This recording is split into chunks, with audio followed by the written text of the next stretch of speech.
आदाब सलाम। आप देख रहे हैं मिडिल ईस्ट पे छोटी सी चर्चा। मेरा नाम हुआ कामरान और मैं आज बहुत दिनों बाद एक वीडियो डालने का सोचा। मिडिल ईस्ट के तनाव को देखते हुए मिडिल ईस्ट में जारी तनाव और संघर्ष का असर अब सिर्फ उस क्षेत्र तक सीमित नहीं रहा, बल्कि अब सारी दुनिया में दिखने लगा है। बल्कि इसका प्रभाव, खासकर इसका प्रभाव जो अब भारत में दिखने लगा है। सबसे पहला जो इसका प्रभाव हम भारत में देख सकते हैं, देखने को मिल सकता है कि तेल की कीमतों में भारी उछाल। आप देख सकते हैं कि अभी बंगाल चुनाव है, इसके वजह से 1 से 2 रुपये लीटर ही पेट्रोल की कीमतें बढ़ी हैं।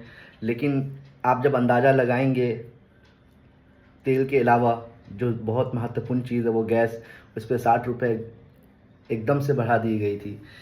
तो हम देख सकते हैं कि तेल की कीमतों में भारी उछाल। और अभी 2-4 दिनों से आप हर स्टेट्स और डिस्ट्रिक्ट और मतलब के जगह जगहों पे आप लोग ये अंदाज़ा कर सकते हैं कि हर पेट्रोल पंप के बाहर एक लंबी कतारें लग चुकी हैं। इससे ये पता चल रहा है कि आने वाली स्थिति भारत के लिए, अगर ये जंग लंबी खिंचती है तो संभव है कि हमारे ऊपर इसका प्रभाव यानी तेल का प्रभाव बहुत पड़ सकता है। और महंगाई के साथ हमें तेल खरीदने को भी मिल सकता है और लंबी कतारों में खड़ा भी होना सकता है, खड़ा भी हुआ जा सकता है। दूसरा जो सबसे बड़ा प्रभाव पड़ा है वो है कि व्यापार और सप्लाई चेन पर। मिडिल ईस्ट भारत का एक महत्वपूर्ण व्यापारिक जो है पार्टनर है, जहाँ से हमारे यहाँ से बहुत सारी चीज़ें मिडिल ईस्ट में जाती हैं। खाने की बहुत सारी चीज़ें देख सकते हैं आप, जैसे कि राइस का बहुत बड़ा उत्पादन मिडिल ईस्ट में हम लोग ही करते हैं, और जो है गेहूं का बहुत बड़ा उत्पादन मिडिल ईस्ट में हम लोग ही करते हैं। और बहुत सारी चीज़ें ऐसी हैं जहाँ पे जो है हमारे यहाँ से ही सारी चीज़ें जाती हैं और जाहिर है कि स्टेट ऑफ हार्मोन्स के थ्रू ही जाती है।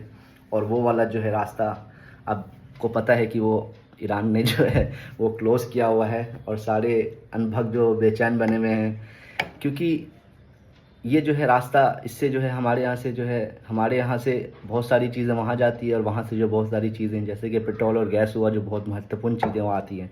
तो दूसरा प्रभाव जो है हम देख सकते हैं कि वो व्यापारिक चीज़ों पे पड़ रहा है, व्यापार पे पड़ रहा है, आदान प्रदान पे पड़ रहा है। चूँकि मिडिल ईस्ट भारत का एक महत्वपूर्ण व्यापारिक पार्टनर है, ऐसे में यहाँ अस्थिरता से आयात निर्यात प्रभाव हो सकता है।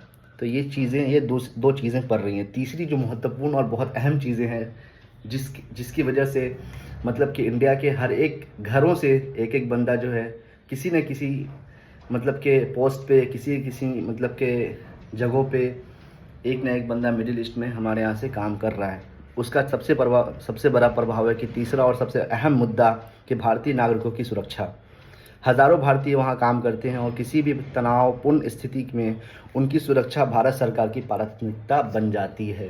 अब इससे आप समझ सकते हैं कि अगर इन केस ऐसा सिचुएशन होता है कि लड़ाई बढ़ती है और लड़ाई बहुत ज़्यादा तनावपूर्ण तरीके से बढ़ती है और मिडिल ईस्ट का पूरा एक क्षेत्र जो है वो इससे प्रभावित होता है, तो जाहिर है कि अमेरिका अगर देखेगा और इजराइल अगर देखेगा कि हम हार रहे हैं, तो वो कोई ना कोई जो है स्टेप लेगा, और वो स्टेप जो है काफ़ी हद तक जो है अफेक्ट कर सकती है नागरिकों को भी।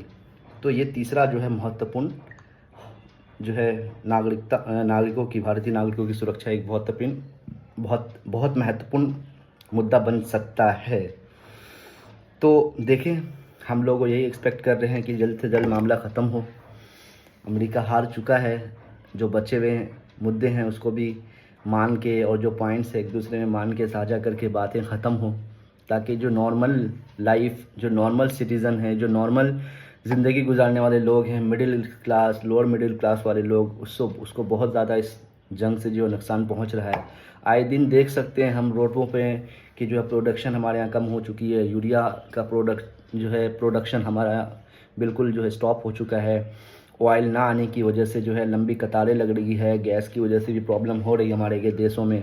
तो बहुत सारी चीज़ें ऐसी हैं जिसकी वजह से जो है एक नॉर्मल सिटीजन्स को इसका जो है प्रभाव देखने को मिल रहा है। अब हम लोग यही जो है आगे एक्सपेक्ट कर सकते हैं कि ये चीज़ें ख़त्म हो जल्द से जल्द, ताकि जो है जो जॉब वाले हैं उनका जॉब भी सेफ़ हो जाए, जो जिस जगहों पे हैं उस जगहों पे जो है अपने आप को सेफ़ फील करें। ऐसी वीडियो के लिए अपडेट मैं छोटा करता रहूँगा। इसके लिए बहुत बहुत शुक्रिया वीडियो देखने के लिए।